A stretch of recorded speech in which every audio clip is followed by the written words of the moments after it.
the rebel dragon prince. A ritual of flames.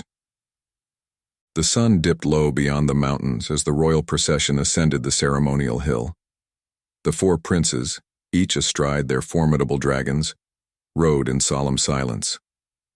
The people had gathered below, their faces ashen with fear, eyes fixed on the unfolding ritual.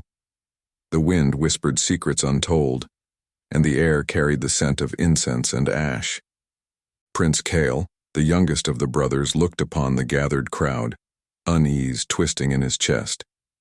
His dragon, Varic, moved effortlessly alongside the other three dragons, yet tonight felt different. Kale could sense it in Varic's restlessness beneath him, in the way his amber eyes scanned the crowd rather than focusing on the sacrificial altar. Kael had been raised to believe that power must be maintained through fear. His brothers embraced the ceremony, reveling in the control it gave them over the commoners. Each year, the sacrifice of a virgin maiden renewed the people's submission and ensured prosperity. But as the girl, draped in a white dress stained with tears and dirt, was led to the altar, Kale clenched his fists. He turned his gaze from her pale, trembling face, struggling against the growing wave of doubt. The girl, no older than 17, was pushed forward by the priests, her eyes cast downward, hair flowing loosely in the evening breeze. Kale wanted to look away, to remain indifferent like his brothers. He was the youngest and he couldn't afford to show weakness. His duty was to be stoic, to uphold tradition. He knew this. Yet why did it feel as if his heart was being torn in two? Varic growled low, a sound only Kael could hear, a rumble of discontent that sent shivers through his bones. Kael tightened his grip on the leather reins, his eyes darting toward his eldest brother, Eldric. Eldric looked as stern as ever, his face carved from stone as he stared at the trembling maiden, the reflection of flames flickering in his cold gray eyes. "You must calm yourself, Varak," Kael whispered, leaning forward so no one else would hear. "Do not make this difficult." But Varic's gaze remained locked on the girl, his wings twitching, his amber eyes narrowing as if weighing a decision. The priests began to chant, their rhythmic incantation echoing across the clearing, summoning dread and anticipation among the crowd. Kale glanced back at the girl, just in time to see her fall to her knees, her slender frame quivering as she clasped her hands in a hopeless prayer. She did not cry out or scream. That silence was the most painful part. It spoke of hopelessness, acceptance of her fate. Kael swallowed hard, anger bubbling up within him. This was wrong. "Varic, enough," he hissed, but it was too late. The dragon moved. With a roar that shook the hill, Varic lunged forward, knocking aside the priests who stood between him and the girl. The crowd gasped in horror as the dragon landed between the girl and the altar, his massive body curling protectively around her. His wings spread wide, shielding her from the others, his head lowering until his amber eyes were mere inches from hers. She stared up, wide-eyed, but without fear. Kale saw that now, only wonder. "Varic, what are you doing?" Kale's voice was barely a whisper, his heart pounding in his chest. He looked to his brothers, their dragons snarling in confusion. Eldric's expression was one of fury, his hand reaching for the sword at his side. "Kale, control your dragon!" Eldric shouted, his voice slicing through the stunned silence. "He's defying the ritual." Kyle's mouth went dry. He knew what he had to do. He had to pull Varic back, make him obey. Yet, as he looked at the girl, her eyes still locked with Varic's, he hesitated. There was something there, a connection he couldn't explain. A bond ancient and powerful that transcended everything he had ever known. "Varic," Kale called, his voice trembling. "Come back." But Varic did not move.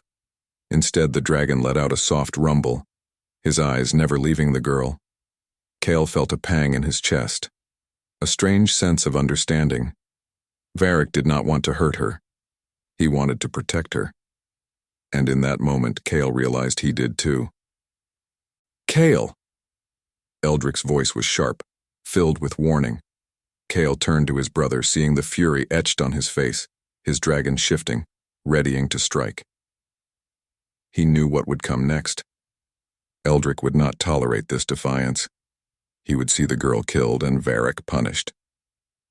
Kale's grip on the reins tightened, his heart pounding in his ears. He had a choice to make. A choice that could change everything. "No," he whispered, barely audible, but it was enough for Varic to hear. The dragon's eyes flicked toward him, a glimmer of hope shining within them. "No," Kael said again, louder this time. He drew his sword, turning it not on the girl, but on the advancing priests, their eyes filled with fear and hatred. "This ends now."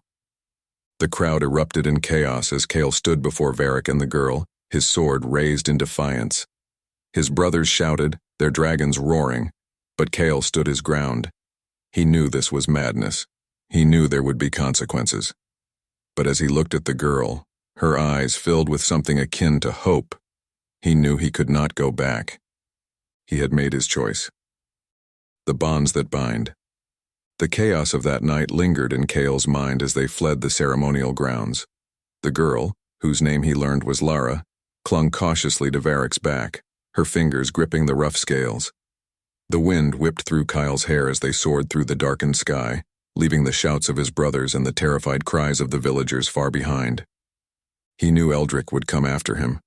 His brother's rage was not easily quenched. But for now, there was peace in the quiet rhythm of Varic's wings, the gentle rise and fall of the dragon beneath them. He glanced over his shoulder at Lara, her face half hidden by tangled hair. She looked back, her eyes wide with uncertainty. "Why?" she finally asked, her voice barely audible over the rush of wind. Kale turned forward, his gaze fixed on the horizon. He didn't have an answer for her.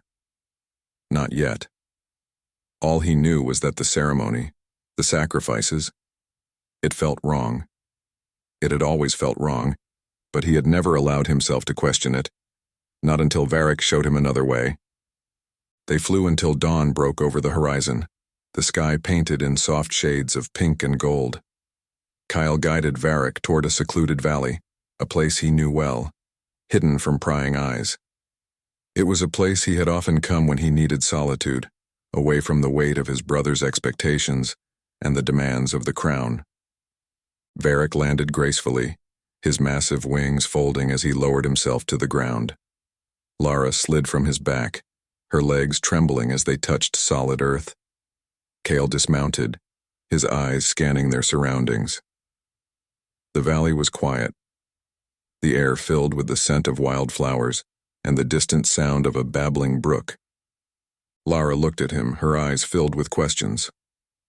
"What happens now?" Kyle sheathed his sword, his gaze meeting hers. "Now we rest, and then we figure out what to do next." She nodded, though uncertainty lingered in her eyes. Kyle could not blame her. He had upended her life in a single night, torn her from everything she knew. And yet, there was something in her gaze, a spark of resilience, of determination, that told him she would not be easily broken.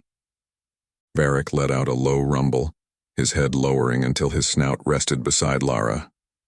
She hesitated before reaching out, her fingers brushing against the dragon's scales. Varic closed his eyes, a deep purr vibrating through his body. Kale watched them, a strange sense of calm settling over him. He had made his choice, and there was no turning back. The path ahead was uncertain, fraught with danger, but one thing was certain. He would protect Lara, just as Varic had chosen to protect her. And perhaps in doing so, they could find a way to end the cycle of fear and bloodshed that gripped their world.